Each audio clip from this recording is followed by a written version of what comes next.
Turkey begins flooding Europe with migrants, but it's only going to end up guaranteeing a surge of support for the Nationalist Populist Right.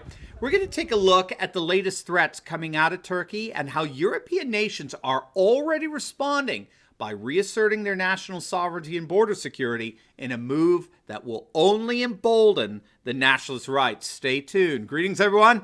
Dr. Steve here with you. It's great to be with you as always. A very happy Friday to each and every one of you. If this is your first time here, I post 2 videos a day analyzing current events in light of super awesome conservative trends so that you can live in the present in light of even better things to come. So if you haven't already done so, make sure to smack that bell and subscribe button. It's going to be an absolute privilege to have you as a regular part of this channel where we together every day get to celebrate the collapse of left-wing globalism and the unstoppable rise of a new conservative age. Now, before we get into the latest threat by Turkey against Europe, make sure to download your free gift, which we put together just for you. We're calling it our Fake News Antidote. It's a compilation of about 20 sites that I go to for my news each and every day, and you can download it completely free in the link below in the pinned comment section. I think you'll really find it very enjoyable, and it certainly was a great joy to put together for you.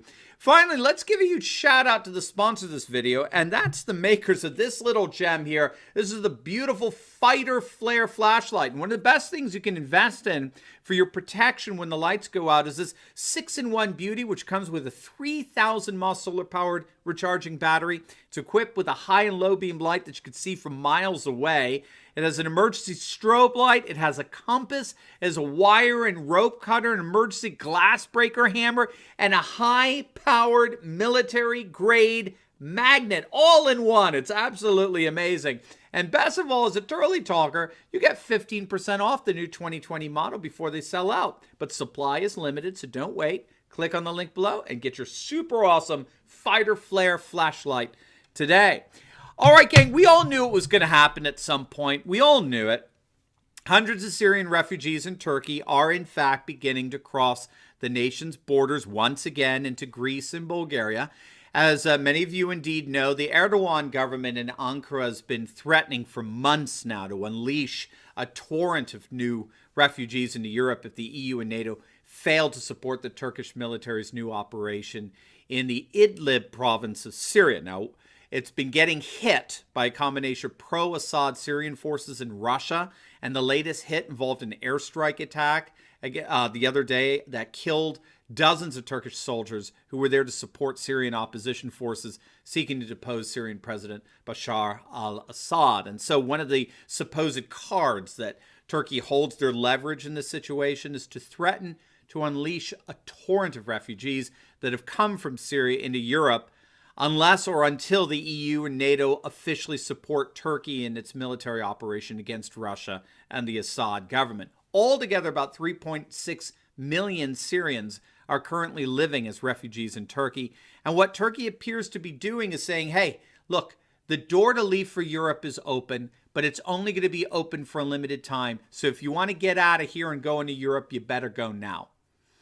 Now, obviously, the 2 nations most impacted by this decision to open the gates were Greece and Bulgaria. And so Bulgaria has announced that they're sending 1,000 troops and military equipment to the border with neighboring Turkey to prevent what they consider to be nothing short of an out-and-out invasion of their nation. In fact, it's being reported that Bulgarian border police have already prevented dozens of migrants from trying to cross the border from Turkey. In fact, Bulgaria has come out and said that there's absolutely no way they're going to allow migrants coming unimpeded into their nation with the whole freaking coronavirus outbreak going on, right?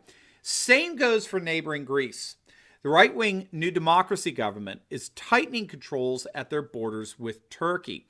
In many respects, Greece really was the main gateway for hundreds of thousands of refugees streaming out of Turkey at the height of the migration crisis back in 2015 and 16. Again, given the coronavirus outbreak, there's just simply no possible justification imaginable to allow thousands of new migrants into their nation, period.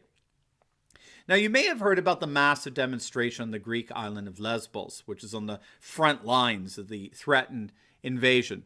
For the last several nights, hundreds of Greeks living on the Aegean islands of Lesbos and Chios, they clashed with police after it was rumored that the conservative government was actually going to capitulate and start building new migrant camps there. And things quickly turned violent. More than 60 people were hurt, many of them the riot police, as protesters shouted, "Ochi," right? No way. They're emphatically not going to allow Greece to become the doormat of Europe for a new flood of refugees. Again, especially in the context of this worldwide pandemic. So it's just not going to be happening here. We have to remember, too, that nearly 43,000 migrants are still on the Greek islands. And residents are saying, "Ochi, no more. Enough is enough," right? Now, what should we expect from all of this? Well, again, I think we're already seeing it. You'll notice that German Chancellor Angela Merkel has been, shall we say, uncharacteristically quiet in all of this. And that's because, well, first, she's really lost much of her political power that she had back in 2015. You know, the rise of the AfD and the more conservative wing of the CDU have taken care of that. And secondly, as we've argued in other videos, the coronavirus is effectively shutting borders down all over the world. You'll definitely want to check out our video on how the coronavirus is destroying globalism by reawakening nationalist border control sentiments quite literally all over the world. Immigration and the coronavirus have combined to create the conditions for the implosion of globalism more than anything we can imagine. And so with this latest threat, we can only expect that the Nationalist Populist Right is going to become even more powerful and more popular throughout Europe. And it's going to happen in two ways. First, we're going to see a rise in support of nationalist populist parties throughout Europe in the days ahead. Now, the combination of the twin threats of migrant and virus will serve only to increase the popularity of third-party nationalist populist movements. We have stats from the past several years. It's actually European Union data that shows a parallel between the rise of immigration from 2013 to its height in 2015 and a comparable rise in voter concerns over immigration right along with it. So the numbers rose in tandem with one another. So by, say, the late 2015, the number one issue in all of Europe among member nations was immigration. That was the number one issue most important to voters in virtually every single nation. We also have another study. We actually talked about this in the video that I just put up a couple of days back, Why the Left is Losing. You definitely want to check that out by clicking on the link here. It's a really good video on the massive paradigm shift towards the right going on all over Europe.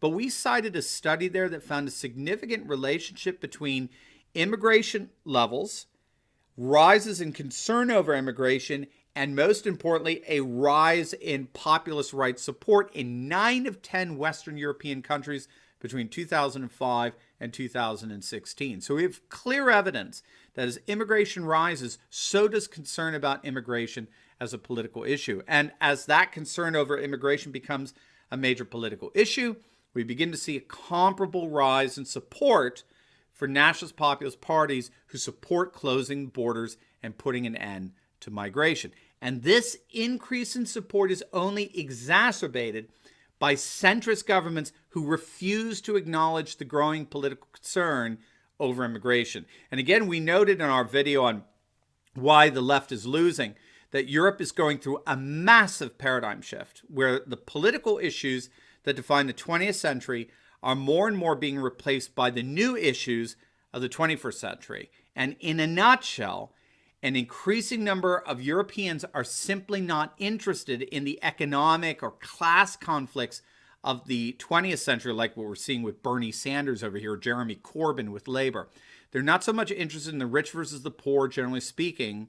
They're not so much interested in state redistribution versus free market solutions or regulation versus deregulation or anything like that.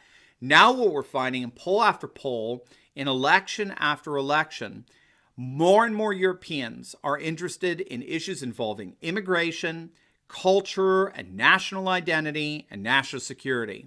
And to the extent that the major mainstream parties ignore this paradigm shift, They suffer in the polls and they get punished in the elections. And with the major beneficiary becoming the nationalist right, nationalist populist right.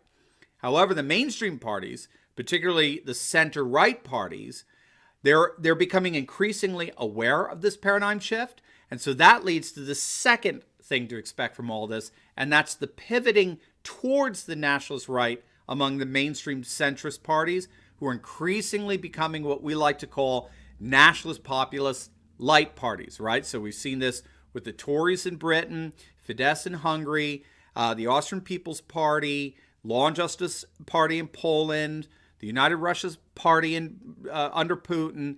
This is where the mainstream conservative parties begin to adopt so-called far-right or nationalist populist right platforms as their own. And so in effect, you have a mainstream party going through a paradigm shift in tandem with a larger political paradigm shift among the population as a whole. And this is largely why the left is losing, right? They're simply not shifting along with the current population's paradigm shift. So they're finding that they've started to lose elections like never before, and they'll most certainly keep losing elections until they pivot in a way comparable to like the Social Democrats in Denmark and Die Linke in Germany, both of whom have moved to the right when it comes to immigration. So I think we could clearly expect, as a result of this threat of Erdogan, I think we could expect Europe to continue to move to the right, and perhaps faster and more intensively than we ever imagined just a few years back. Now, before you go, make sure to check out my new video on the new nationalist populist government in Slovenia, right? Their new prime minister is good friends with Viktor Orban of Hungary, and we go over just how significant Slovenia's shift to the right really is. I think you're going to absolutely love it. So make sure to click on that link, and I'll see you right over there. God bless.